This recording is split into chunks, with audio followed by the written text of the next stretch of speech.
جھنگ میں بچوں اور خواتین مریضوں کی مشکلات اب کم ہونے لگی۔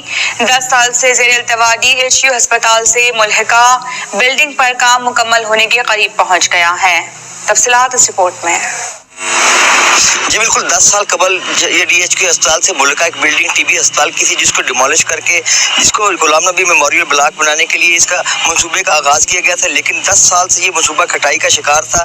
اب اس منصوبے کے اوپر تیزی سے کام شروع ہو گیا ہوئے میرے ساتھ ممبر صوبائی اسمبلی مولانا معاویہ اعظم طارق موجود ہے، ان سے بات کرتے ہیں۔ اچھا سر، یہ بتائیے گا کہ یہ کب تک یہ منصوبہ مکمل ہو جائے گا؟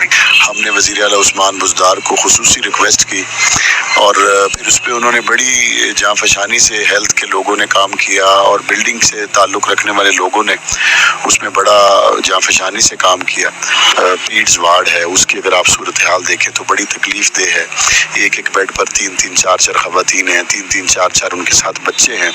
تو ہماری یہ کوشش ہے کہ انشاءاللہ ثم انشاءاللہ 1.5 سے 2 مہینے کے اندر ہم اس کا گراؤنڈ فلور اور بیسمنٹ اس قابل کر دیں کہ پیٹ سے ہماری نکل کر آنے والی وہ بہنیں اور وہ چھوٹے چھوٹے بچے جو اس وقت وہاں کرب کے ساتھ علاج معالجے کی سہولیات کو لینے کی کوشش کر رہے ہیں، ہم یہاں ان کو ایک کھلا فری بہترین ماحول دینے میں کامیاب ہوں گے۔ بالکل، آپ نے سنا کہ جو عوام کی تکالیف کو ان کو دیکھتے ہوئے انہوں نے ایک عثمان بزدار بلاک ہے اس کو مکمل کر لی جائے اور جو پیڈز وارڈ اور گائنی وارڈ کی جو مریض ہے یہاں پہ شفٹ کر دیا جائے گا۔